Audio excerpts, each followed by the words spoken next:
In the course of the past 5 years, with the support of the United States Agency for International Development, the Regional Environmental Center for Central Asia has been implementing the Smart Waters Project, one of the largest initiatives on enhancing water resources management in the Central Asian region and Afghanistan. This unique project aims to strengthen water cooperation, introduce modern water management approaches, and forge networks of water professionals in Central Asia and Afghanistan.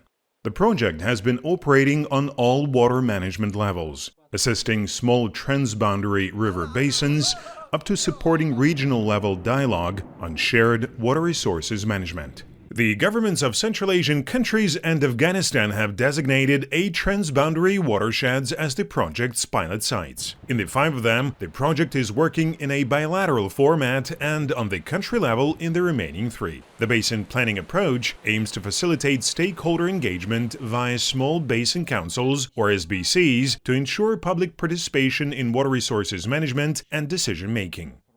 After process initiation, it is necessary to conduct a comprehensive situational analysis for a given area to get a full picture of the situation in a target basin. Since planning, including basin planning, is a long-term process, the next step is to forge a vision for the basin's development as a long-term goal, setting the tone for all subsequent actions by the Basin Council.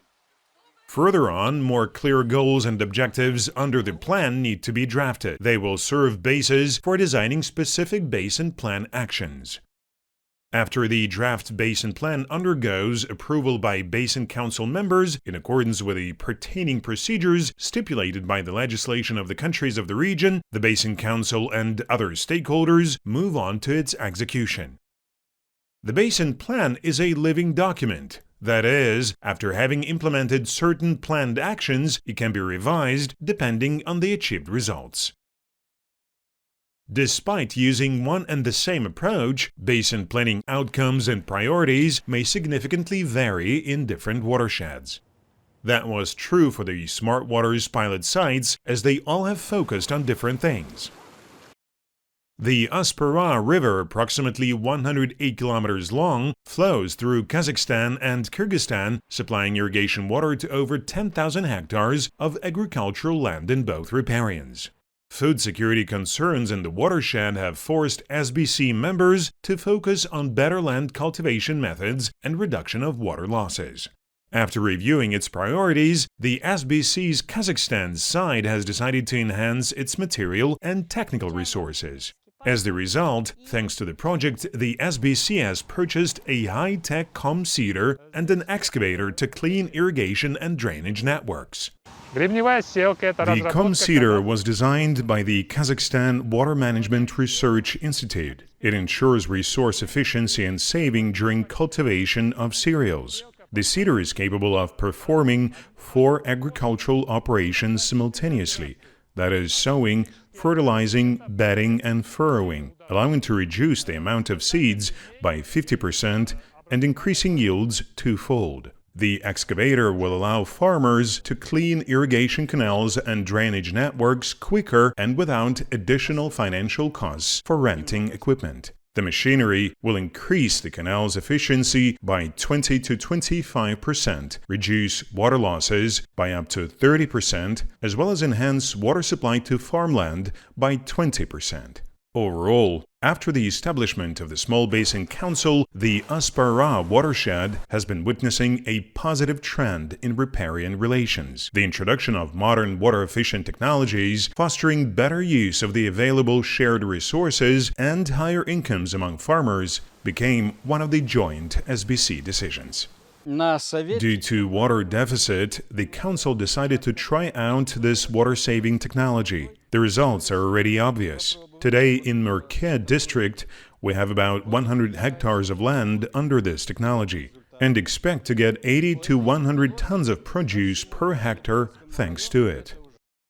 The basin of the Asparagus River shared by Kyrgyzstan and Tajikistan is also among the pioneers of the basin planning model in the region. This 107 kilometers long river originates on the northern slopes of the Turkestan Bridge and flows north through the Fergana Valley towards the Sirdarya River. The parties have long pursued bilateral cooperation. Today, the basin has become a role model of local-level partnership and collaboration, as it was here that the first in Central Asia Kyrgyz-Tajik Joint River Day celebration took place. For the first time, it happened here, on the Isfarai in 2016. The event's main participants were water specialists, representatives of local authorities and water user associations, as well as small basin council members from both sides of the river. It was great. The following year, the second Isfarai River Day was held in Batken, Kyrgyzstan. Then Kanibadam joined us as well, and now we are hosting it by rotation. In addition, the Kyrgyzstan side Small Basin Council decided to register its secretariat as a legal entity to be able to attract grants to support SBC efforts. In order to successfully implement the actions under our basin plan, we have established a public foundation. Batken Mayor's office became one of its co-founders. They also allocated us an office for holding Basin Council meetings. Basin-level cooperation has already allowed us attracting several donors to the area. The Corcorao Sioux River Basin is located in Kazakhstan and Kyrgyzstan. The river's length is 56 kilometers. A major challenge on both its sides is the lack of potable and irrigation water. The SBC's Kazakhstan side has focused on improving water use in agriculture. Like in the Asparagus River Basin, the project has sponsored the procurement of a comb seeder and an excavator for cleaning water supply canals. On the basin's Kyrgyzstan side, the project has supported the rehabilitation of one of the irrigation wells to enhance water supply, as well as has helped to increase the overall water intake capacity and enlarge the drinking water settling tank for the good of all local residents. It was a joint decision of the villagers and local officials. The construction of the clean water tank itself began in 2020. We are now installing the piping to the village. The households in the village will be connected to the centralized water supply standpipe. Our people have contributed to the project as well. The local rural administration also allocated 300,000 soms for the construction. In the near future, all the works will be completed, and the village will be supplied with good drinking water 100%. The Isfana and Aksu rivers flowing through Tajikistan and Kyrgyzstan are separate hydrographic units. The Smart Waters project has been working on both sides of the border. However, on the territory of Kyrgyzstan in the combined Isfana-Aksu basin and on the territory of Tajikistan only within the limits of the Isfana River Basin. In Kyrgyzstan, the main issue in the watershed is the lack of irrigation water due to outdated and failing irrigation systems. To address this problem, the project has supported a series of rehabilitation efforts. We have had several small basin council meetings and have identified several most burning issues, including the cleaning of an underground well near the town of Isfana, rehabilitation of the pipe irrigation system in the Sarkent section, and the overhaul of the Aravala water intake facility. Thanks to the project, to date we have rehabilitated the Aravala system, and thanks to that have returned 113 hectares of agricultural land to production, as now this land gets enough irrigation water. The Small Basin Council on the Tajikistan side had identified poor irrigation systems as the main challenge. The main reason for that is that the water supply canals require regular cleaning due to the river carrying large amount of sediment from the mountains. To solve the problem, the project has purchased the excavator, which will become a great help to local farmers and authorities in the further development of local agriculture. In addition, the two SBCs now have their own office space for holding meetings and jointly discussing water management and use issues.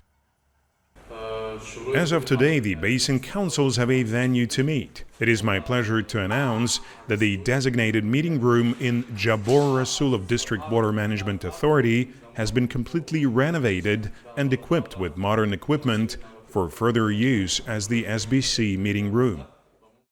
The Bachata River is about 130 kilometers long and flows through the territory of Kyrgyzstan and Uzbekistan.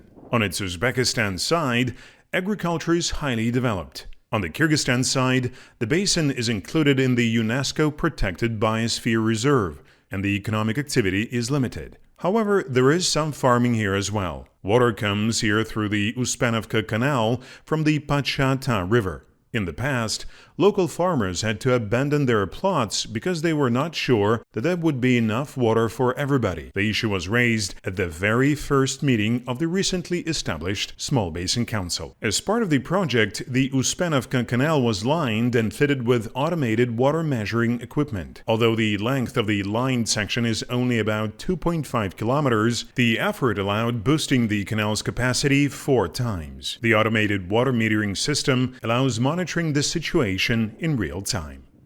The most important thing is that thanks to SBC meetings, we have learned to wisely distribute the 36% of water which we receive. Uzbekistan gets the remaining 64%. In addition, we're now enjoying the benefits of modern technologies like water meters. Today, sitting in the office, in the computer we can see how much water is flowing through which canal and where. The Murghab River Basin is also transboundary, shared by Turkmenistan and Afghanistan. As of today, the project is operating only on the Turkmenistan side. Unlike other project sites, the Murghab is a mid-size river basin. The river is just under 1,000 kilometers long, and on the territory of Turkmenistan provides irrigation water to the entire Mari Vilayat. The river carries a lot of sediment, and thus the riverbed itself and the diversion canals require frequent cleaning to prevent flooding. Exactly this task was deemed the main priority at the meeting of the first SBC established in the country. And I'm so proud to have partnered with the government of Turkmenistan and our implementing partner CARIC to bring the Murghab River Basin this dredger. I was so proud to be a part of the Small Basin Council's meetings where they looked at all the problems and all the challenges facing every village along the river and came to the conclusion that the #1 priority was to purchase this dredger in order to remove silt from the bottom of the river and make the flow of the river more efficient. The Yamanjar is different from other project pilot sites, as it is not a natural water body, but a system of irrigation canals, although also transboundary, serving Turkmenistan and Uzbekistan. The canal supplies water to 7,960 hectares of irrigated land cultivated by local farmers, as well as the residents of Alat and Karakul districts of Bukhara region of the Republic of Uzbekistan. To enhance water resources management in the area, the project has carried out a number of technical works, including the construction of a control installation and a hydrometric post, the reconstruction of water outlets, and concrete lining of the canal bed. All these will contribute to improving the quality of water management and distribution, as well as will make it possible to continuously monitor and calculate water consumption in both target districts of Alat and Karakul. In addition, the reconstruction of water diversion facilities on intra-farm canals will improve water distribution in the entire area serviced by the Yamanjar Canal system. In turn, this will enhance water supply both to local irrigated farmland and local communities.